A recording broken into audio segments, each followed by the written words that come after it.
Tudo bem, pessoal? Muito boa noite a todos vocês. Hoje nós vamos falar sobre um tema extremamente importante, que é o esgotamento mental.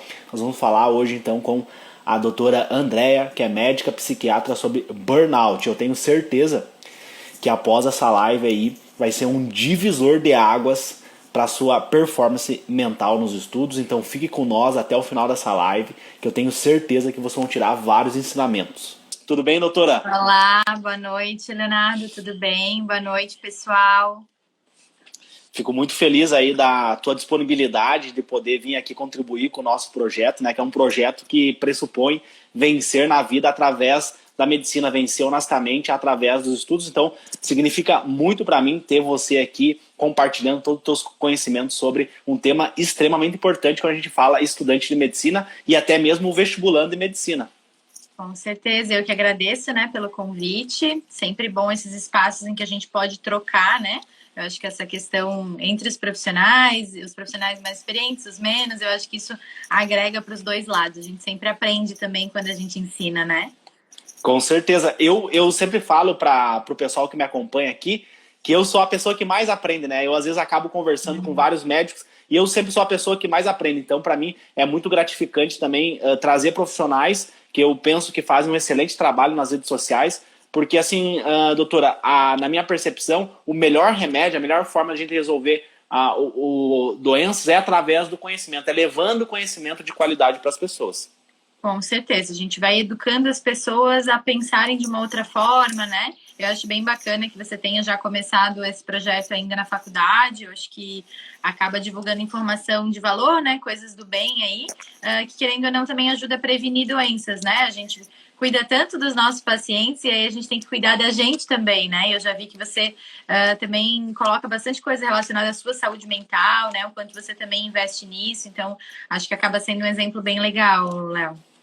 E assim, eu me inquieto muito, me traz uma inquietação quando eu vejo, às vezes, colegas meus da faculdade tendo problemas porque eles não focam o quanto eles deveriam focar na saúde mental deles, nos cuidados, no estilo de vida, nesse autocuidado. E assim, é uma coisa tão simples, mas que às vezes acaba passando despercebido. Então é importante a gente bater nessa tecla do burnout, do esgotamento mental, né, dessa baixa produtividade mental, dessa falta de memória, falta de atenção, que são várias características que a gente vai falar aqui ao longo da live. Mas, então, assim, eu acho super relevante a gente bater bastante nessa tecla, né, doutora? Com certeza, eu sempre falo que é difícil na medicina, no geral, né? A gente explicar para as pessoas, a gente conseguir sensibilizar as pessoas do quanto elas têm que buscar antes do problema aparecer, né? As pessoas, elas vão muito na ideia do remediar, elas não entendem muito o conceito de prevenir, né? E assim, eu sempre dou o exemplo como se fosse um guarda-chuva, né? Se você está no meio de uma tempestade e você já correu 2 quadras na chuva, até adianta você abrir um guarda-chuva, você vai conseguir enxergar melhor para chegar até o teu carro ou o teu destino, né? Mas você já está todo molhado. E essa questão da saúde mental é isso, assim, né? A terapia, a qualidade de vida, os hábitos, eles vêm antes, né? Antes de você ter um grande problema, de você ter um grande estresse. E quando isso acontecer, você vai estar preparado, você vai estar mais fortalecido, você vai estar com as ferramentas corretas, com o teu guarda-chuva, só esperando a chuva, né?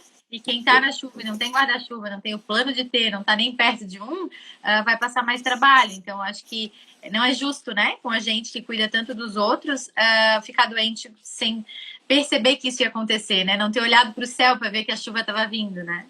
Isso aí, perfeito. Doutor, então para nós começar aqui a nossa conversa, esse bate-papo aí sobre burnout, um tema super relevante aí dentro da medicina, e não só dentro da medicina, mas para aquelas pessoas também que não entraram ainda na faculdade de medicina, que talvez são até as pessoas que sofrem muito com essa síndrome do esgotamento mental, é muito relevante elas também ficarem aqui junto conosco na live para que elas absorvam o máximo de informação. Então, doutora, para nós começar, o que é o burnout para aquela pessoa que não sabe o que é a síndrome, não sabe as características, de uma forma bem simples, o que é o burnout?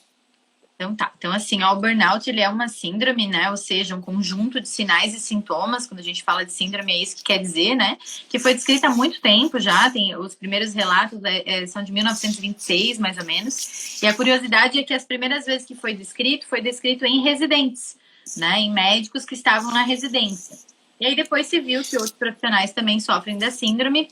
Ela é mais comum em profissões que prestam cuidados a outras pessoas, então médicos, enfermeiros, professores, bombeiros, policiais, né? E em profissões que mexem muito com o ideal, né? Normalmente essas carreiras a pessoa busca porque tem um propósito de vida, né? Não é só uma matéria que ela vai estudar, ela quer ajudar outras pessoas, ela quer ajudar a melhorar a qualidade de vida das pessoas. Então, quanto maior o ideal, mais frustração essa pessoa vai enfrentar quando a vida real bater, né? Mas existe uma tríade diagnóstica, que são 3 pontos, assim, que são bem comuns no burnout, que então é a exaustão emocional, que é quando o paciente começa a perceber que ele não dá conta, inclusive as falas na consulta são essas, né? Não dou mais conta, eu me sinto cansado o tempo inteiro, eu não tenho expectativa que vai melhorar, começam a vir muitos pensamentos negativos, assim, isso é assim mesmo, o SUS é assim mesmo, a faculdade é assim mesmo, não tem jeito, né? Umas falas mais negativas. Depois ela começa a ter despersonalização, que como a palavra diz, né? Ela começa a tirar, né? A não ter mais a personalidade que ela tinha. E aí vem algumas falas assim, ó. Eu não sou mais como eu era antes, eu era um cara alegre, brincalhão, eu era divertido, eu era o amigo de todo mundo, agora eu não quero estar com as pessoas, me irrita estar com as pessoas, eu não quero trocar ideia, eu não aceito que me critiquem, começa a vir um enrijecimento, assim, essa pessoa vai ficando mais rígida nos seus relacionamentos, na tentativa de se proteger. Como ela não está dando conta, ela acha que assim, se eu não falar com ninguém e eu não me colocar na linha de frente de nenhum fogo cruzado, eu não vou ter problemas. Então ela começa a se distanciar de todo mundo, né? E aí, o terceiro ponto, né, é a baixa realização pessoal, que então é o momento em que o profissional já está nisso aí há algum tempo, né? E eu falo profissional, gente, mas pode ser o estudante, né? A gente vai falar hoje focado em estudante. A primeira vez foi descrito em trabalhadores, mas o estudante, né, o estudo e na medicina não deixa de ser um trabalho, tá?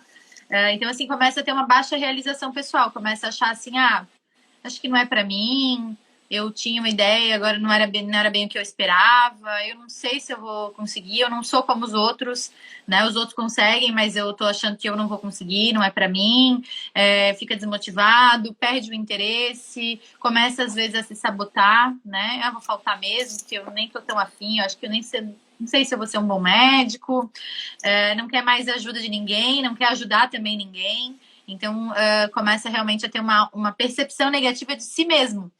Então, isso começa a se avaliar de uma maneira negativa, né? Eu era tão estudiosa, agora eu não dou conta, agora eu nem quero também, não dou conta. Não é só porque eu não consigo, porque eu não tenho inteligência, porque eu também não tô afim, não tô mais disposta, né? E isso tudo vai dando uma ideia para a pessoa de que ela tem um problema no jeito de ser.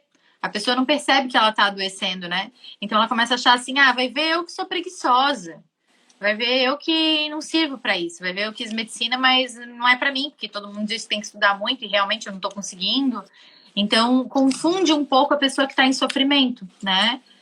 Às vezes não é incomum que a pessoa venha para tratamento porque alguém falou, né? Um colega ou um familiar, e aí vem junto falando isso, né? Olha, ela tá assim, assim, assim, mas ela não era assim, né? Isso é uma coisa que vem acontecendo, ela foi se cansando, foi se frustrando com as cobranças aí do vestibular ou da faculdade, e agora ela tá, né, falando essas coisas, enfim, se sentindo dessa forma, né? E aí a gente vai tratar, né? Mas como eu comentei, o ideal é que a gente se perceba, que a gente olhe para a nossa saúde mental antes disso tudo acontecer. Então, para algumas pessoas, isso vai acontecer rápido, né? 1 ano. Mas para outras, isso vai acontecendo ao longo da graduação. Então, é difícil porque é o começo da faculdade. Depois é difícil porque é o internato. E assim doutora, vai, né? Pode falar. Tu falou dessa questão do pensamento, né? A pessoa, então, ela tem aquele pensamento, aquela ruminação mental negativa. E como que funciona essa questão mais na prática, assim, que tu vê no consultório, do relato dessa pessoa que já está com o burnout? Quais são as percas cognitivas que ela tem do ponto de vista memória, foco, atenção? Tu poderia pontuar um pouquinho mais nessa questão para nós? Com certeza. Então, assim, acho que é bem importante isso, né, Léo? Porque como é uma síndrome, é um conjunto de sinais e sintomas, e as doenças psiquiátricas, né, elas são sempre muito variadas, nem todo mundo vai ter todos os sintomas. Mas, às vezes, é muito rico. Então, pode ter sintomas físicos, pode ter sintomas psicológicos mais comportamentais, né? E pode ter sintomas que a gente diz que são somáticos, que são psicossomáticos, tem uma origem no emocional, mas aparecem numa forma física. Então, por exemplo, assim, cai a imunidade, tá sempre doente, é gripe toda semana, é candidíase, infecção urinária, se não tá com candidíase, tá com infecção urinária, é herpes labial, é uma lesão de pele, uma urticária que não melhora. Então, assim, essas coisas elas vão aparecendo no soma, né, no corpo, porque algo na psique não vai bem. E isso, na prática clínica, a gente vê claramente, né? Então, até que aconteça sintomas psíquicos dos pensamentos negativos, de um tom de humor mais depressivo e tal, já tem muito tempo essa síndrome acontecendo. É a evolução. No começo, são os sintomas físicos. Ah, agora eu tenho dor de cabeça, agora eu tenho insônia, não consigo mais dormir. E aí onde vem os problemas, porque até que a gente se dê conta, a gente vai o quê? Se automedicando, né? Ah, bebe um pouco mais de álcool no fim de semana, porque daí dorme melhor, para relaxar. Ah, daí o amigo fuma um baseado, quem sabe é uma boa ideia, e aí cogita usar, né? Ou então começa Açúcar. Exatamente. Vou descontar na comida e tá na faculdade, ganha 15 quilos de um semestre pro outro, né? Então, assim, essas coisas podem acontecer, não são raras, e é importante que a gente perceba enquanto elas estão ainda em andamento, né? Eu acho interessante colocar que ela é uma síndrome de má adaptação ao estresse, né? Então, a gente tem o estresse real, vida real, né? A faculdade, as provas, questões financeiras, falta de tempo, privação de sono, tudo isso é real, existe na nossa vida, né? Mas existe como a gente interpreta, como a gente dá significado a isso. E, normalmente, essa síndrome, ela afeta mais as pessoas que têm exatamente o perfil do médico, né? Que são pessoas ambiciosas, idealistas, competitivas, né? A gente não quer só estudar, a gente quer estudar para tirar 10, né? A gente não quer só passar de semestre raspando. A gente quer passar, quer ir bem na apresentação, quer que o professor elogie, a gente quer sentir que a gente sabe. Então, tudo isso traz uma autocobrança muito grande, né? Estudante que está estudando para medicina, que daí ele fica na noia do vestibular, quantas acertou, quantas não acertou, não posso ir pior que o ano passado, não posso ir pior que o Enem, o vestibular, fica nessa loucura aí, né? Que é uma fase bem complicada. Tem isso antes, e aí a gente pensa assim, né? Não, mas daí eu vou passar, eu vou ser médico. Daí tá tudo certo, eu preciso entrar. Depois que eu entrar na faculdade, aí é só curtição. E aí entra na faculdade, né? Aquela coisa que ninguém me contou, né? Entra na faculdade e você começa a ver aquele monte de matéria, aquele monte de prova, e você pensa, tá, mas eu não ia descansar, esse não ia ser o melhor ano da minha vida. Então, tem todas essas frustrações pra gente administrar, e às vezes muito cedo, né? Porque normalmente a gente tá falando de 16, 17, 20 anos, em que a gente é jovem, né? Às vezes nem terminou ainda de completar a personalidade e tudo mais. Assim, doutora, eu acho, na minha percepção, que nós deveríamos ter, no primeiro semestre da Faculdade de Medicina, uma aula sobre modulação do estresse. Entender o que é o estresse, entender o cortisol, entender esse eixo, né, hipófise, hipotálamo e adrenal, que está correlacionado com várias doenças psicossomáticas, como você mencionasse. Então, eu acho que esse seria o primeiro ponto ali, porque você conhecer como algo funciona é fundamental para que você tenha a mudança. E tu falou uma coisa bem importante, que é essa busca. Eu gosto de dizer que o estudante de medicina, o vestibulando de medicina, ele é muito dopaminérgico. Ele está sempre buscando aquela dopamina, aquela validação, aquele êxito. E eu queria que tu comentasse, do ponto de vista mais neurobiológico, quais são os desequilíbrios que a gente consegue ver aí no burnout, do ponto de vista de serotonina, dopamina, essa desregulação do cortisol? Então, que a gente consegue ver nenhum, né? Porque, na realidade, a gente não tem uma maneira...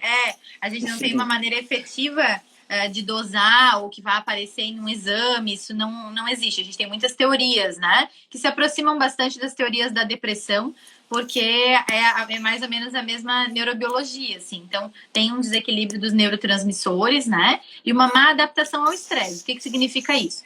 quando eu tenho uma situação que me gera medo ou angústia, eu posso reagir de várias formas. E isso acontece, né, várias regiões ali do cérebro, mas em especial o hipocampo e a amígdala.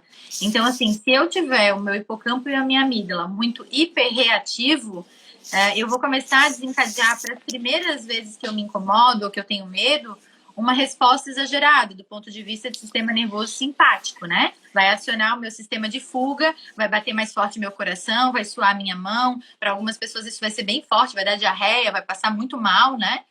E aí o que acontece, que é uma parte inteligente do nosso cérebro, mas que nessa hora nos sabota, é que a gente tem uma memória de resposta. Então, relacionado às nossas experiências, né? Vamos supor que eu apresente um trabalho em oral na sala de aula e o professor me trata mal, fala que está horrível, assim, que foi o pior trabalho que ele já viu alguém apresentar na vida. Eu fico super nervosa, uma situação super constrangedora. Isso é uma experiência que vai na hora me dar essa resposta simpática, vai me suar a mão, vou ficar toda tensa, dor nas costas, o coração acelerar, a sensação de falta de ar, e vai acabar essa situação. Mas o meu cérebro registrou isso. Então, quando eu tiver uma nova apresentação, eu vou lembrar, né? Lembrar do ponto de vista também de neurotransmissores, como foi a última. E aí, antes mesmo de eu ir para a apresentação, na véspera, eu já vou estar passando mal. Porque o nosso organismo, ele é sábio. Ele foi treinado para nos defender de ameaças. Então, a ameaça no passado era, sei lá, um leão que podia me comer quando eu estava caçando, né? Hoje em dia, as ameaças são outras, né? E a ameaça do estudante de medicina é a iminência do fracasso, né? Que eu acho que é o que mais assusta os médicos. E se eu fizer tudo isso e errar? Eu não posso errar. E se eu fizer tudo isso e eu for um mau médico, né? E aí eu gastei o dinheiro da minha família, que minha família não tinha, ou eu fiz um FIES, que eu vou ter que pagar por não sei quantos anos, ou a minha família deu tudo que tinha para pagar uma faculdade particular para mim, e agora eu vou decepcionar todo mundo que eu amo. Então a gente se coloca assim, eu brinco que é chicotadas, né? Não é, às vezes, alguém que está nos chicoteando. Às vezes somos nós mesmos, né? Por saber, assim, o que representa estudar medicina, principalmente num país como o nosso, né? Então, acho que isso tudo acaba mexendo e desencadeando essas respostas. Né? Doutora, uma coisa também, dentro dessa linha que tu comentaste, que é a questão da comparação. Então, dentro da faculdade de medicina, a gente vê muita comparação. Antes de entrar na faculdade de medicina, a gente já vê comparação. Eu lembro da minha época que eu consegui a minha bolsa de estudos, né? Eu fiz lá, realizei a prova do Enem, então a minha bolsa de estudos eu competi com o país inteiro. E quando eu fui contemplado, consegui a minha aprovação em medicina com bolsa, eu lembro que o meu Facebook tinha umas 15 mensagens de pessoas do país inteiro me perguntando se eu iria fazer a matrícula, porque acontece às vezes a pessoa passar na faculdade e não ir fazer a matrícula. E eu lembro que eram mensagens assim bem rígidas, né? Mensagem não era nenhum parabéns, você passou, né? Tu vai fazer a matrícula ou não? Eram mensagens mais agressivas assim, né? Então, tu percebe que antes de você entrar na faculdade de medicina já tem essa competição, né? Esse, pô, eu quero ser melhor que você. E além dessa competição com outras pessoas, que a gente acaba vendo dentro da faculdade, uma competição velada, né? Ela não é verbalizada, mas ela fica entre linhas, tem a competição comigo. Pô, eu quero ser melhor, eu quero estudar mais, quero memorizar mais. Só que o nosso cérebro, ele não é uma máquina, né? A gente é um ser humano. Com certeza, assim, acho que essa questão da comparação, ainda mais hoje em dia com as redes sociais, né, é um grande veneno, assim, porque a gente sempre vê o sucesso do outro, que é o que o outro mostra, né, no nosso Instagram a gente tende a mostrar a nossa melhor parte, a selfie que a gente ficou boa, que tá maquiada, né, a gente não posta quando a gente tá de ressaca, com olheira até aqui, pós-plantão, essas coisas. E na faculdade é a mesma coisa, assim, acho que tem uma ideia de comparação, uma competitividade que começa no vestibular, né, mas que depois ela não se justifica. Eu lembro de algumas situações, assim, na época da faculdade, uma vez eu ouvi de um colega assim, porque na realidade tu tem que entender que eu que tô certo, porque eu passei em primeiro e você não passou entre as primeiras. E daí eu lembro que eu ri e eu falei pra ele assim, é que eu acho que você que não entendeu, porque quem passou, passou. A gente tá todo mundo nessa sala. Então não faz mais diferença se você passou em primeiro ou em último. Talvez para você foi importante, parabéns, né? Mas na realidade isso não traduz em ninguém é melhor que ninguém. Aquilo lá é um método para poder determinar de quem vão ser as vagas, né? Isso não diz quem você é, isso não determina o seu sucesso, né? Aliás, eu brinco sempre que eu não era a pessoa mais inteligente do meu terceirão, eu também não era a pessoa mais inteligente da minha sala na medicina, né? O que não quer dizer que eu não tenha alcançado um sucesso muitas vezes maior do que um ou outro estudante que era muito bom tecnicamente, mas que não teve inteligência emocional. Né? Quando a gente não trabalha a nossa inteligência emocional, a gente também não consegue trabalhar do nosso paciente. E isso conta, eu acho, assim, quase que 80% da satisfação dos nossos pacientes tem a ver com a relação médico-paciente, né? Que é o caso do House. Quem assistiu, né, a série sabe que é bem isso. Ele é um gênio, mas os pacientes voltariam no consultório com ele? Muitas vezes não,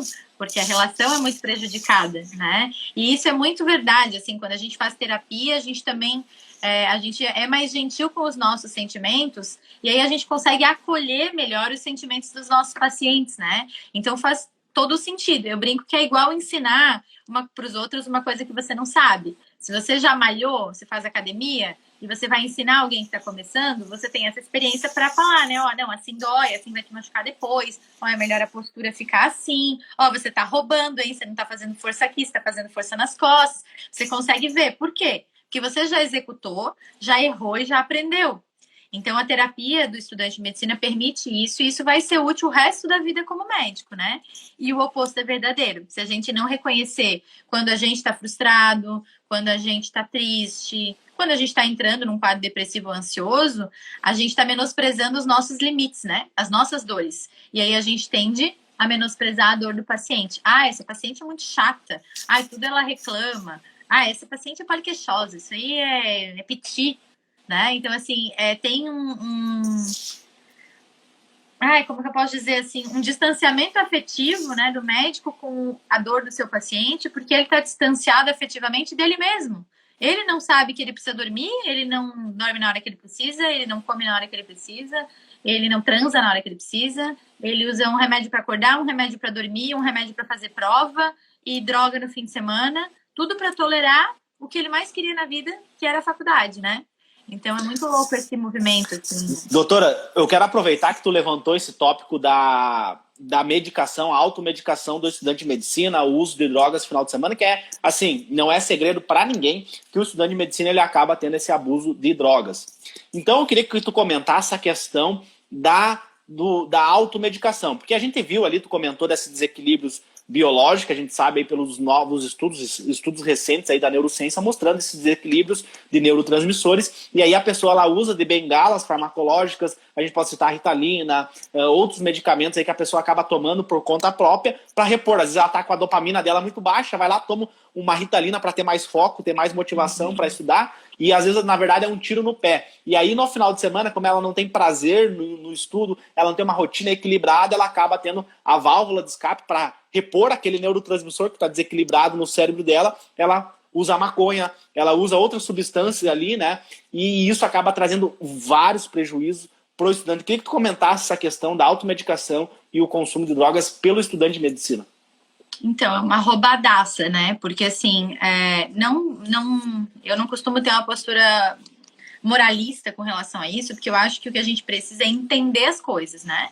Então, assim, eu já atendi alguns estudantes, tanto para o vestibular quanto para concurso, que vêm em busca de Ritalina, Venvanse, esses remédios psicoestimulantes, porque a queixa é: eu não consigo estudar. E aí eu sempre falo no começo da consulta assim, ó, não te estressa, tá? Se tu precisar usar o remédio, fica tranquilo que eu vou te dar a receita. O que eu quero é entender como é que tá pra ti, pra eu poder te ajudar verdadeiramente. E aí tem várias vezes que ao longo da anamnese, o que eu percebo? Tá dormindo mal, tá comendo mal, tá querendo estudar 22 horas por dia. Ninguém funciona assim. Né? Eu lembro bem de um atendimento que eu fiz, um menino que estava prestando concurso, mas era na área do direito, e ele falou: preciso estudar mais, entendeu? Desse jeito eu não vou passar, é por isso que eu quero e tal. Eu, assim, tudo bem, mas assim, você está estudando quanto? Eu acordo 6 horas, né? Estudo até 1, almoço, 15 minutos, 20 minutos, volto a estudar, paro lá por 10h30, mas assim, ó, eu não vou conseguir passar parando 10h30, entendeu? Eu tinha que estudar até as 4 da manhã. E aí é onde está a roubada, né? Porque onde que a gente fixa as nossas memórias do que a gente leu e estudou? No sono. A gente precisa dormir bem. E aí, assim, se usa estimulante, né? No caso desse menino, ele já tinha conseguido, sempre tem um mercado negro, né? Ele já tinha conseguido com um amigo, um esquema lá, ele já tinha tomado, e dele, não, mas é bom porque eu fico acordado. Sim, você fica acordado. A grande questão é, quando acaba o efeito do psicoestimulante, o que acontece? Se vocês já ouviram falar, né, não sei se já atenderam alguém assim, paciente que usa cocaína, acabou o efeito da cocaína, ele tá na cama, ele fica arrasado. Por quê? Porque a cocaína dá uma energia que não é dele. Então ele se movimenta, faz, acontece, pensa. Quando acaba, ele tem uma sensação de ressaca, né? Cai os neurotransmissores e ele sente um cansaço que não era o cansaço normal dele. É um cansaço pós uso de psicoestimulante. E aí, qual que é a ideia dele? Amanhã, quando eu acordar, eu preciso tomar de novo, porque senão eu não vou conseguir estudar. E aí é onde entra esse ciclo, né? Então, assim, não tem nada a ver, né, gente? Ritalina, Venvance não é nem parecido a questão de vício com a cocaína. Eu tô exagerando aqui, né? É bem diferente. Mas, se você começar durante a faculdade a usar psicoestimulante, muito provavelmente você não vai conseguir parar por muito tempo, não porque você fica viciado, você não vai entrar em abstinência, mas você vai ficar com uma performance ruim. Né? E a performance ruim também não é biológica tua, não era uma coisa que você já tinha, é uma coisa que você provocou usando um medicamento que você não precisava. Então, assim, é método de estudo, saúde mental, variação de estímulo, né? Estuda uma hora, levanta, come, sai, anda de bike, volta, estuda uma hora, liga para alguém, volta, estuda, anda de bike, sabe? A gente tem que diversificar as nossas atividades. Só que normalmente a gente não se permite, né? Ah, eu vou perder uma hora andando de bike? Indo para academia, não, essa uma hora eu podia ter estudado um capítulo inteiro. Adianta estudar um capítulo inteiro e não lembrar nada? Porque você não está relaxado o suficiente, você não vai ter uma boa noite de sono para fixar a memória. Não adianta nada. E aí entra outros problemas. Toma Ritalina de dia, exagera, ou toma 2 vezes no dia, toma tarde, insônia. Aí toma o quê? Benzodiazepínico. Aí toma benzodiazepínico. O benzodiazepínico, ele é um medicamento GABAérgico, né? O GABA tende a reduzir as atividades do nosso sistema nervoso central, ele deprime. E aí, como é que tá no dia seguinte? Deprimido. Ah, daí precisa dar uma animada, usa psicoestimulante. E aí vai ficar nisso, né? E aí, assim, gente, eu tenho que dizer que eu atendo todo mês, né? Não é um nem dois, todo mês eu atendo algum médico com problema para parar algum tipo de medicamento, né? Com dificuldade. E aí é onde se dão conta. Então é muito louco, porque às vezes já passou 5, 6 anos de formado, e aí o médico vem assim, agora que eu me dei conta que eu não consigo parar. Porque até então ele usava sempre que tinha plantão. Sempre tem plantão, usa sempre, né? E aí quando vai ver não dá conta de parar, se sente mal quando para. Então tem muitas coisas aí. Fora o fato de maquiar, né? Porque usando um psicoestimulante você fica agitado. E aí, se você estava num quadro depressivo, dá uma maquiada, você não sente muito a fadiga da depressão. Aí você não busca ajuda, não trata. E aí, quando você for buscar um psiquiatra, você já está com uma depressão, às vezes, de 5, 10 anos, né? Então, é muito mais complexo aí do que parece, né? E é uma questão muito difícil, né, doutora? Porque mexe com o sistema mesolímbico dopaminérgico, está mexendo com dopamina. Dopamina é vício, então é extremamente difícil, né, a gente conseguir reverter a situação. E tu comentou uma questão ali do GABA, né? E tem estudos aí da neurociência mostrando que, por exemplo, você fazer práticas de meditações, você usar técnicas de respiração, aumenta a dopamina e aumenta a GABA. Então você não precisa tomar medicamentos, tem coisas, ferramentas naturais, está disponível para mim, para todos vocês que estão assistindo aqui a nossa live, que a gente pode utilizar. E aí, entrando nessa narrativa de meditação, sono, tu falou bastante do sono, prática de exercício físico, né, fazer o exercício aeróbico ali, a bicicleta, eu queria que tu pontuasse aqui como que as pessoas que estão aqui acompanhando a nossa live, que estão absorvendo aí o conhecimento que tu está compartilhando, como que elas podem prevenir de desenvolver o burnout. Porque tem um estudo feito na Califórnia com estudantes de medicina do 2º ano mostrando que cada 10 estudantes de medicina, 5 desenvolvem esgotamento mental, 5 desenvolvem burnout. Ou seja, 50% é um número muito alto, né, doutora? Então, como que tu pode compartilhar aí, agregar para as pessoas que estão acompanhando a nossa live, prevenção? O que elas precisam fazer para prevenir esse esgotamento mental? Então, eu acho que essa questão passa muito por um lado assim de consciência de que a nossa mente merece a mesma atenção que o nosso corpo, né? Se a gente parar para pensar, eu acho que quase todos os estudantes de medicina fazem, pelo menos no início da faculdade, algum exercício, mas é com o objetivo de quê? De ficar magro e sarado para postar no Instagram, para pegar mais mulher, para sei lá o quê, né? Então, assim, é engraçado que a gente se preocupa muito com o que o outro pode ver. Porque se eu tiver magra ou gorda, todo mundo vê, né? Tá estampado ali na minha roupa, no meu corpo, então é visível. E a gente se preocupa pouco com aquilo que é invisível, mas muito importante, que é a nossa saúde mental.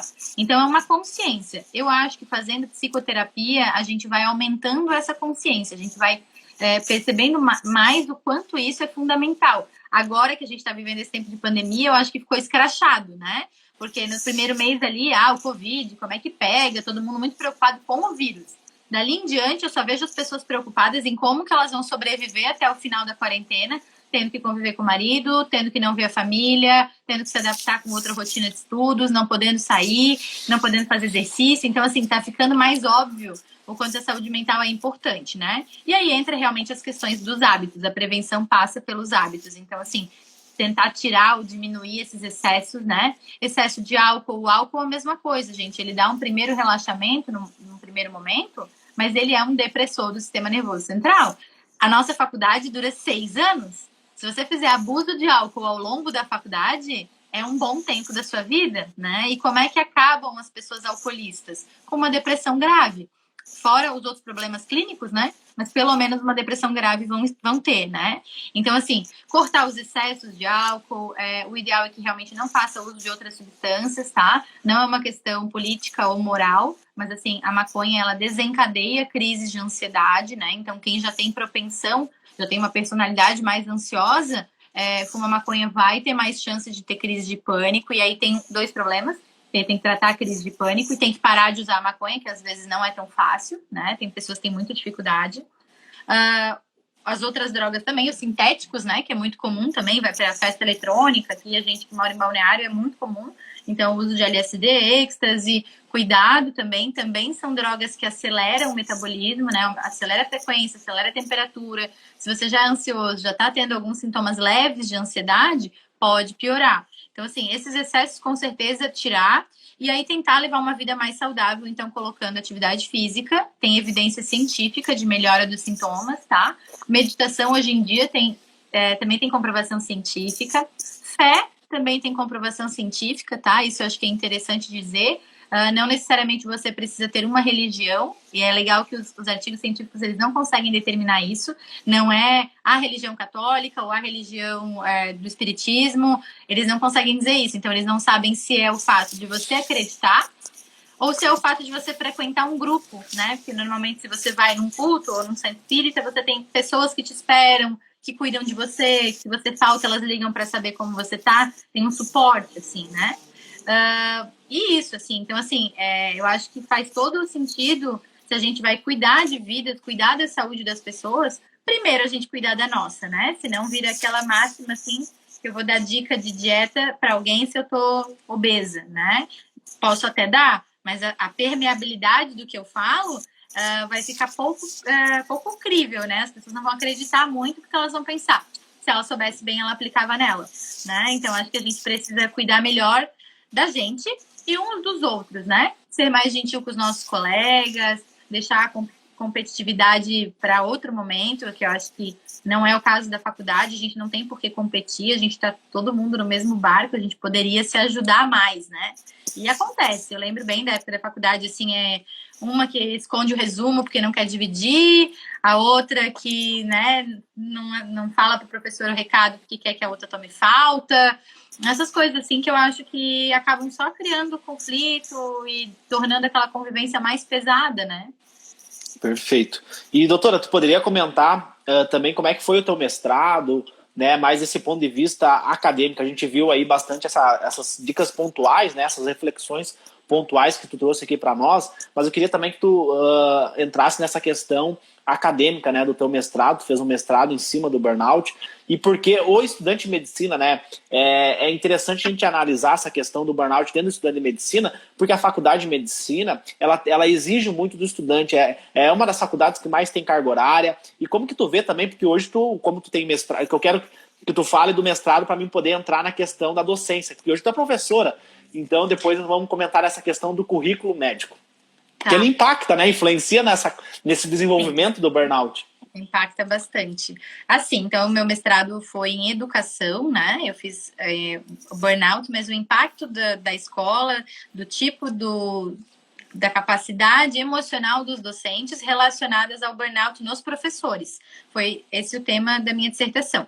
Mas, enfim, eu estudei a fundo o burnout, eu já tinha, então, muita experiência clínica com pacientes com burnout, né? Eu atendo muitos professores, eles são também uma das profissões mais acometidas, né?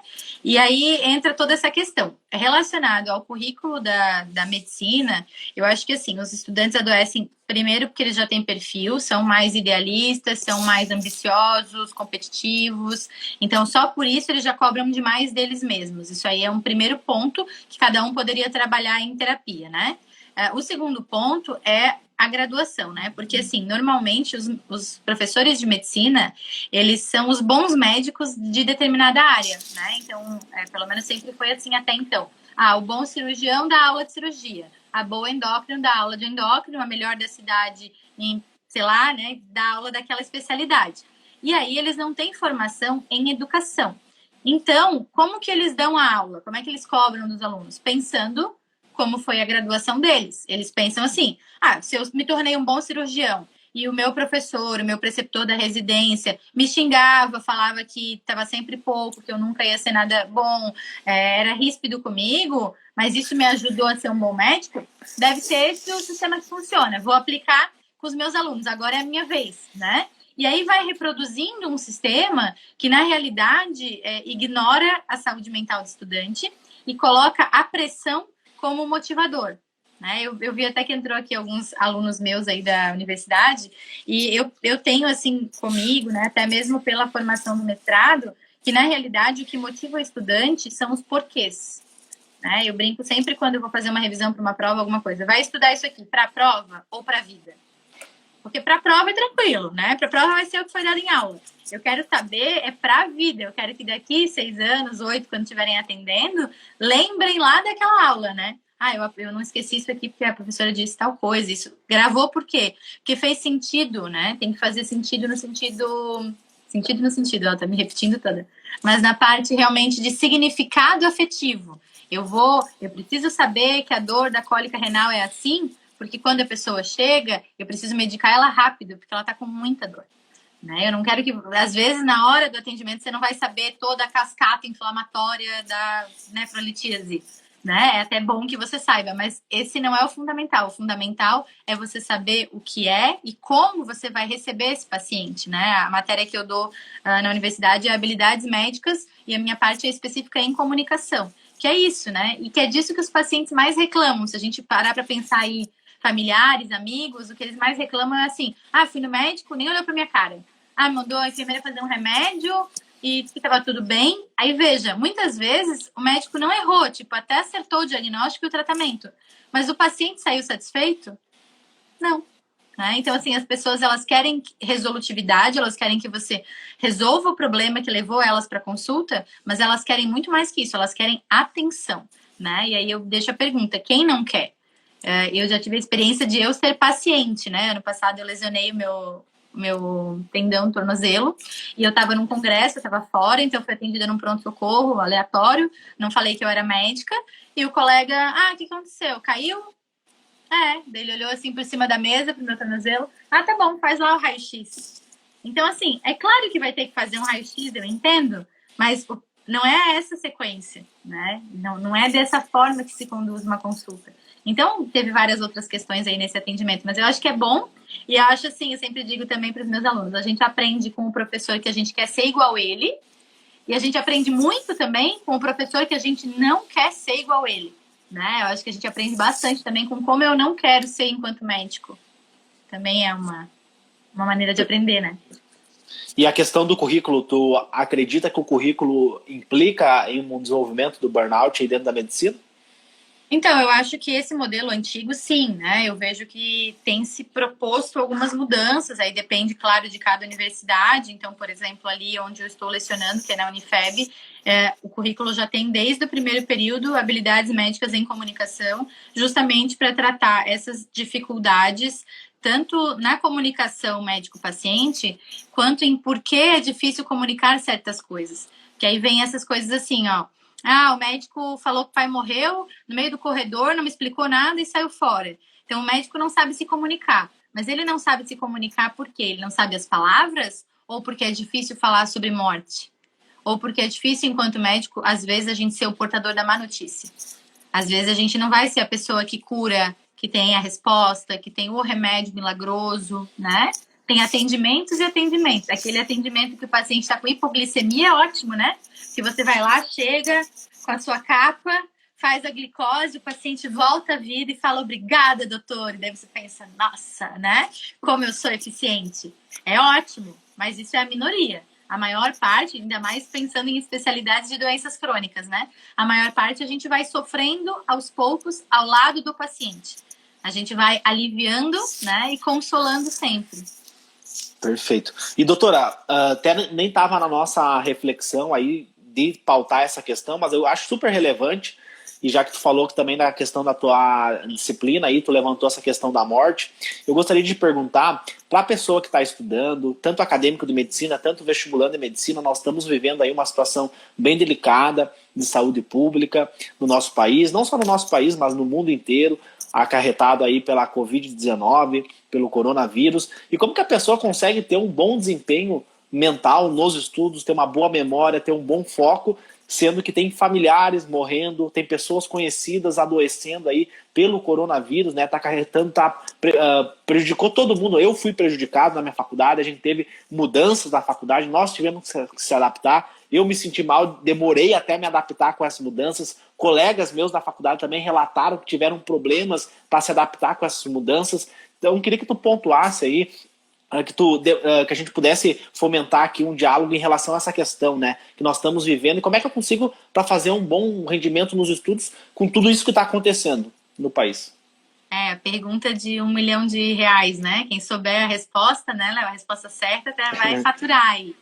É difícil, né? A gente nunca passou por uma situação como essa, então é a primeira vez que a gente vive, né, a nossa geração, o nosso país, uma pandemia nesse impacto, assim, com tantas mortes.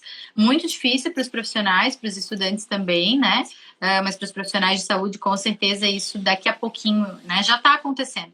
Mas daqui a pouco, eu acho que quando passar, que dá aquela baixada na ansiedade das pessoas, vai vir, com certeza, os casos de depressão e de burnout derivados dessa sobrecarga que o sistema está recebendo agora, né? E muita visibilidade, então também sempre morrem pessoas, né? Eventualmente morrem pessoas nos plantões. Mas agora as pessoas morrem e saem no jornal, e tem a foto, e tem a gravação da mãe da pessoa. Então tá mobilizando muito a parte emocional das pessoas. Eu acho que a gente vai ter que se reinventar aí para conseguir acolher os nossos colegas que estão em linha de frente, né? Isso é um fato. Para os estudantes, eu tenho dito muito assim para os meus alunos ali que é uma adaptação, não é para sempre, né? E a gente não começa do zero. Então, não é porque um semestre ele não cumpriu nem a carga horária direito ou o planejamento direito que acabou, né? Talvez só para quem está no último semestre fica mais puxado. Mas para quem está antes, a gente vai recuperando esse conteúdo no futuro. Então, não é impossível. E quem volta para a aula, né? Agora a Unifeb voltou algumas aulas presenciais práticas. Quem volta, você volta do ponto de onde você parou. Você não volta zerado. Então, acho que tem muita ansiedade do estudante, claro, pela pressão que se coloca, pela pressão que a família coloca, tudo, né? Mas eu acho assim, a gente tem que confiar também no processo. Então, os professores também estão vendo a dificuldade dos alunos e qual momento ali, qual aula ficou faltando, qual aula não ficou tão legal online, que vai precisar de um reforço na parte presencial. Então, acho que cabe aos alunos cobrarem das suas faculdades isso, né? Anotarem o que acharam que ficou superficial para aprofundar, mas dá tempo, assim, acho que não é a gente não tem que se angustiar por isso, não é isso que vai fazer ninguém menos médico, pelo contrário, né? A gente está vivendo a história da medicina. A gente está vivendo na pele uma pandemia, é a primeira vez. Então, acho que a gente tem que aproveitar enquanto estudante, né, os alunos aí, para ver outros aprendizados, como os médicos que estão dando entrevista na TV se comunicam, quais os problemas que o sistema de saúde não está conseguindo acolher, né? E aí a gente poder colaborar no futuro, enquanto médico, para a organização melhor do SUS, né? Acho que é mais por aí, assim. Perfeito. E, doutora, muito obrigado. Acho que deu para conversar vários tópicos e teve algumas perguntas que bem interessantes. Pois né? O pessoal falar das perguntas. O pessoal fez vários elogios aqui pela tua fala, pela forma que você explicou, mas teve uma pergunta aqui que eu achei bem interessante, que é por que psiquiatria, né? O pessoal perguntou aqui, por que você escolheu psiquiatria? Quais foram os motivadores? Então, eu gosto de pessoas, né? E eu gosto de histórias. Então, assim, a psiquiatria, ela permite que a gente esteja sempre num contato mais próximo com os nossos pacientes, que a gente acompanhe a história de vida de cada um. Eu sou um pouco inquieta também, e na realidade vocês vão perceber que as especialidades, elas repetem muito. Então, por exemplo, se você vai para endócrino, o dia a dia da endócrino é hipotireoidismo, diabetes, pressão alta, obesidade. É isso aí. Né? E mais ou menos muito parecido os casos, né? Normalmente as pessoas engordam pelos mesmos motivos, o hipotireoidismo é pelos mesmos motivos. Na psiquiatria, nunca tem uma depressão igual a outra. Nunca tem um quadro ansioso igual ao outro. Então, se eu vou tratar uma depressão numa senhora que é dona de casa, que só estudou até a 3ª série, é um tipo de consulta, é um tipo de abordagem, é um tipo de comunicação que eu vou usar. Se eu vou tratar a depressão num empresário milionário que trabalha 80 horas por semana, é outro tipo de abordagem, outra proposta de mudança de estilo de vida, outra comunicação que eu vou usar. Então, eu acho que é muito dinâmico, assim, né? E eu acho muito bonito também a parte de que a gente fica ao lado do paciente nos piores momentos da vida dele, né? E alguns colegas falam, nossa, como é que tu aguenta, né? Nossa, é pesado. É muito pesado, mas também é muito gratificante. É na mesma proporção, né? Porque o paciente que ele vê que o médico cuidou dele naquele momento, ele não esquece, ele é muito grato, né? E a gente vai construindo uma história realmente com esse paciente. Então, eles melhoram muito. E aí melhoram muito na psiquiatria, né? Às vezes são pacientes que não estavam conseguindo comer e voltaram a comer, não estavam conseguindo dormir, voltaram a dormir, não estavam conseguindo trabalhar, voltaram a trabalhar. Então tem essa coisa do impacto de transformação na vida daquela pessoa, né? Acho que isso me encanta bastante, assim. Mas é uma área difícil, principalmente para quem está sem guarda-chuva. Então, assim, para ser psiquiatra, né, o ideal é que a gente faça sempre a nossa terapia pessoal, para que a gente esteja bem resolvido e com um espaço interno para acolher os nossos pacientes, né? Essa é a orientação. Sou bem apaixonada pela área, mas eu vejo isso como bem necessário, assim. Acho que alguns colegas que não fazem vão acabar se atrapalhando ao longo da trajetória, porque vão ter seus problemas pessoais próprios, que ninguém está imune, né? E aí não vão dar conta dos pacientes. Então, tem esses detalhes aí da área, né?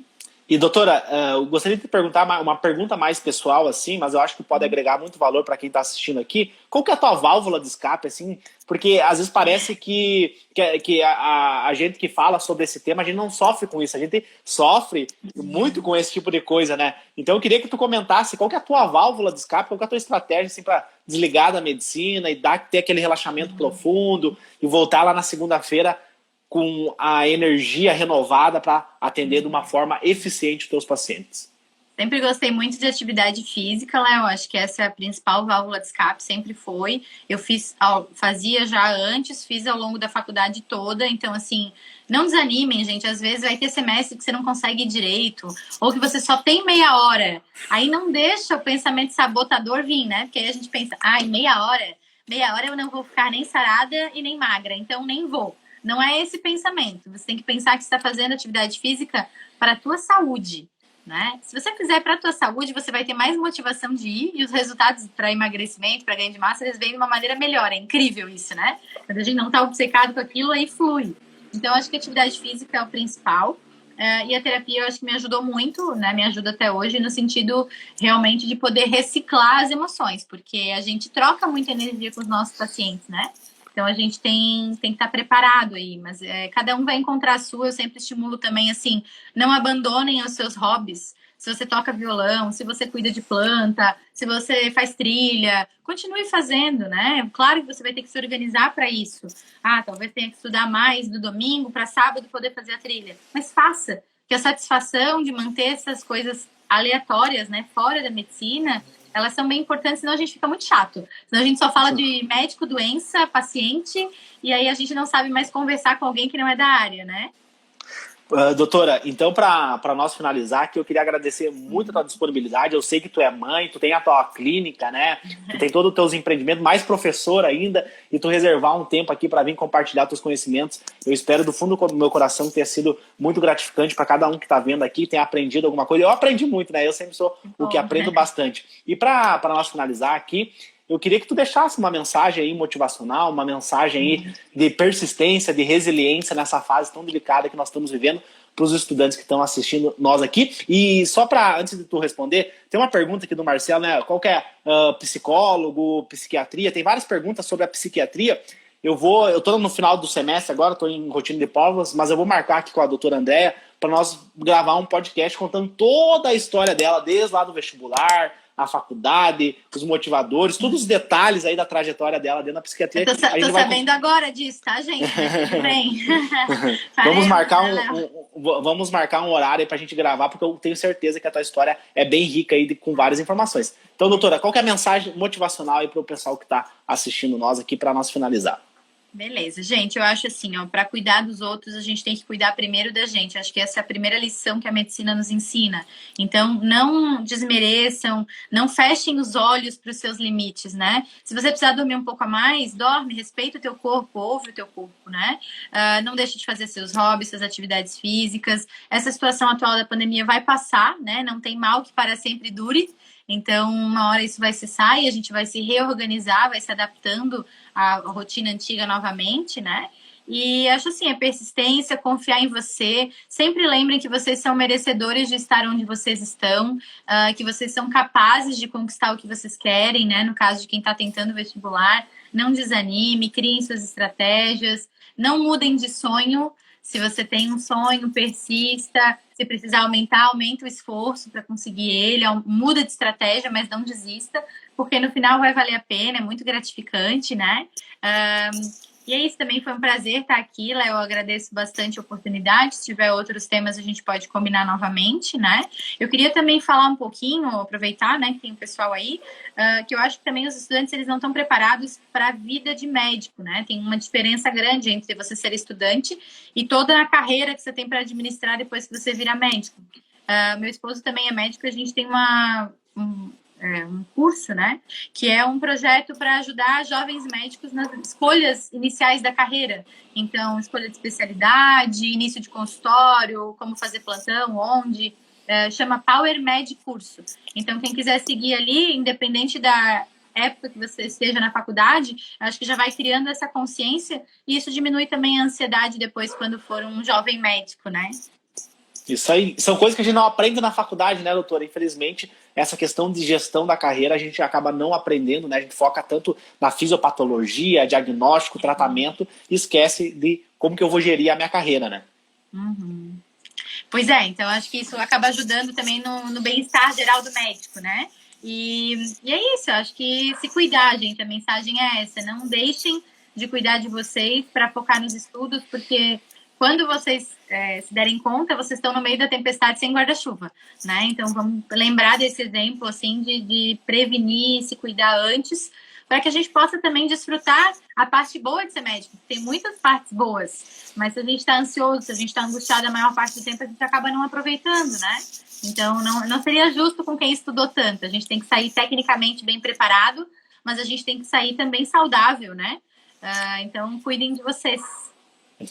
Isso aí, doutora, muito obrigado, então, né, tenha um bom descanso aí e vamos combinar outros temas aí, além de gravar o podcast, vamos combinar outros temas. Com muito certeza, obrigado. Valeu pra galera que assistiu até agora, até boa noite a todo mundo. Tchau. Tchau.